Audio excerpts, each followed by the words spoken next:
3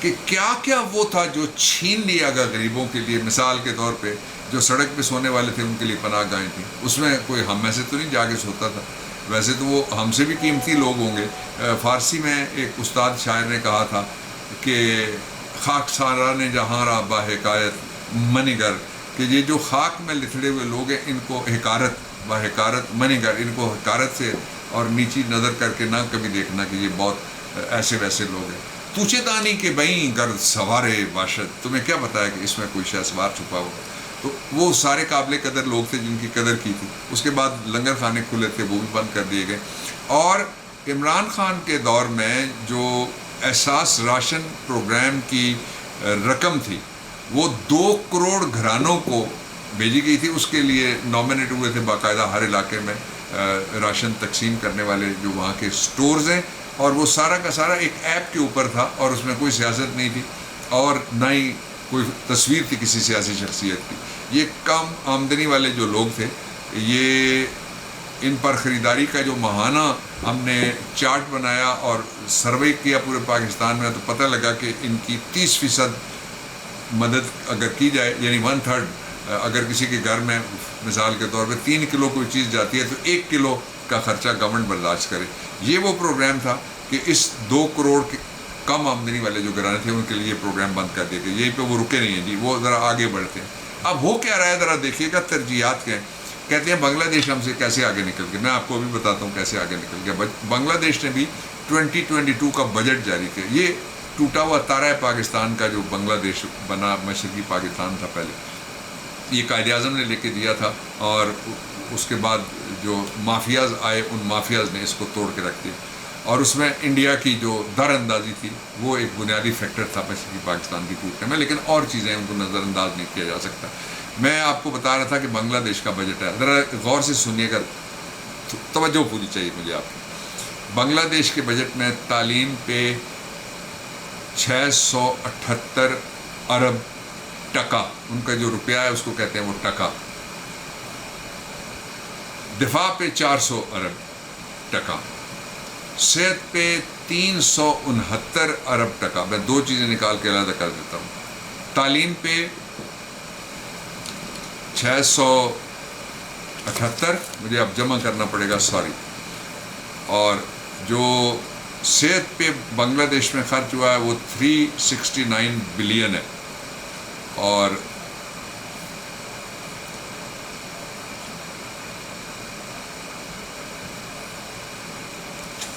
یہ بن گیا 1047 ارب انہوں نے لگایا ہے 2 شعبوں میں. کس میں؟ تعلیم میں اور صحت میں لگایا. پاکستان میں کیا لگا ہے؟ تعلیم میں لگے ہیں 6 ارب, حساب بھی آسان ہے, اتنا ہو ہی گیا ہے دیکھتے ہی. اور صحت میں لگے, میں آپ کو بتا چکا ہوں 12 ارب, تو یہ 18 ارب پورے.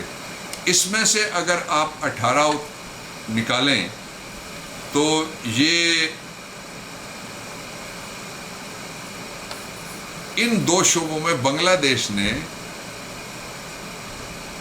1029 ارب روپے زیادہ پاکستان سے رکھے ہیں.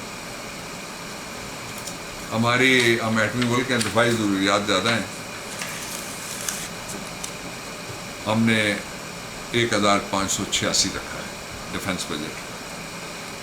اب میں تیسرے پہ چلتا ہوں. موٹر وے پاکستان کے اندر جو شاہراہیں ہیں, موٹر وے ہیں, ٹول پلازے بنے ہوئے, لوگ جاتے ہیں آتے ہیں. موٹر ویز کے اوپر کیا ہونے لگا ہے؟ فیصلہ کر لیا گیا ہے ٹیکس ڈبل ہو جائے گا. یعنی جس موٹر وے کے اوپر آپ چڑھتے تھے پہلے آپ 470 روپے دیتے تھے یا 500 روپے دیتے تھے یا 300 دیتے تھے, وہ ڈبل, اسٹریٹ ڈبل ہو جائے گا. کیا موٹر وے بھی ڈیزل کھاتی ہے؟ کیا موٹر وے بھی ڈیزل سے بنتی ہے؟ یہ جو سائفر بردار حکومت ہے اس نے پورے پاکستان کو مہنگائی کے سمندر میں ڈبو دیا.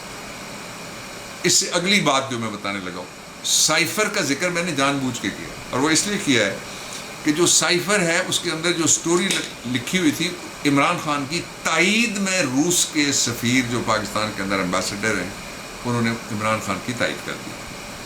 مسئلہ کیا تھا؟ عمران خان کو نکالنے کی وجہ کیا تھی؟ نکالنے کی وجہ یہ تھی کہ جو امریکہ اور اس کے اتحادیوں کا تیل تھا وہ لینے کے بجائے, مہنگا تیل لینے کے بجائے روس سے 30% اور 35% سستا تیل اور گندم خریدنے کے لیے عمران خان مذاکرات کر رہا تھا. روس کے سفیر صاحب نے کہا کہ جی ہاں یہ بات درست ہے کہ روسی حکومت سے مذاکرات کر رہے تھے عمران خان, اپنے لیے کچھ نہیں مانگ رہے تھے. یہ جہاں جاتے ہیں اپنے لیے مانگتے ہیں, اپنے بچوں کے لیے اور اگلی تقریباً 200-300 سال نسلوں کے لیے وہ مانگتے ہیں. امپورٹڈ نے ایک سوال پیدا ہوتا ہے جس سوال کا جواب آپ ضرور لکھیں اور بولیں اور بتائیں دنیا کو کہ اگر سستا 30% تیل چھوڑ کے اور مہنگا خریدا تو سستے کا نقصان تو یہ ہو کہ پاکستان کے لوگ جو روڈ یوزرز ہیں اور ٹریفک یوزرز ہیں وہ رل گئے, گاڑیوں والے, موٹر بائکس والے وہ رل گئے, جن کے گھروں مٹی کا تیل جلتا ہے وہ رل گئے. سوال کا اگلا حصہ یہ فائدہ کس کو ہوا, یہ تو آپ کبھی پتہ کریں, تھوڑا سا اس پہ ذہن لگائیں, خیال کے گھوڑے دوڑائیں, اپنے جو آپ کے سورسز ہیں وہ لگائیں, آپ کو پتہ لگ جائے گا کہ یہ فائدہ کس کو ہوا. 2 باتیں میں اور آپ کے سامنے رکھنا چاہتا ہوں.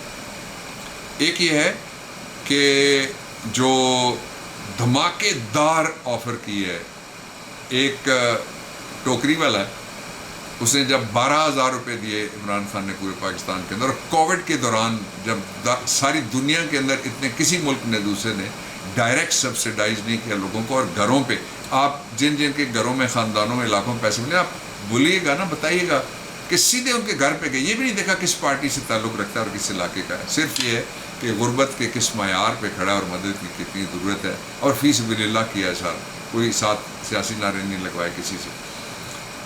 12,000 دیے تو کہتا ہے یہ 12,000 سے کیا بنتا ہے.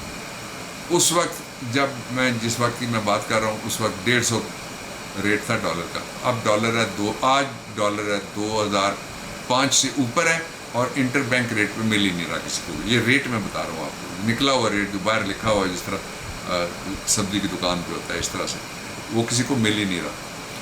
اور اب جو شہباز شریف نے صرف اعلان کیا امپورٹڈ شوباز نے کہ میں 2,000 روپے لوگوں کو دوں گا, تو وہ کہتا ہے اس 2,000 سے پتہ نہیں کیا خریدا جا سکتا ہے. اور ابھی کسی دوست نے مجھے بھیجا ایک میم ہے 2,000 روپے بنا ہوا, اس نے لکھا ہے کہ حکومت کی جانب سے اس 2,000 کی دھماکے دار آفر کے روپے جو ہی مجھے ملیں گے تو میں پارٹنرشپ کی آفر کرتا ہوں آپ کو, میں شوگر مل لگانے لگا ہوں, آپ میرے پارٹنر بن رہے ہیں. کواکب کچھ نظر آتے ہیں, کچھ دیتے ہیں دھوکہ, یہ بازیگر کھلا. میری آپ کے لیے دعا ہے, اللہ تعالیٰ آپ کو عزت دے, صحت دے اور حلال رزق دے, پاکستان کو شاد باد اور قائم رکھے. پاکستان کا زندہ باد.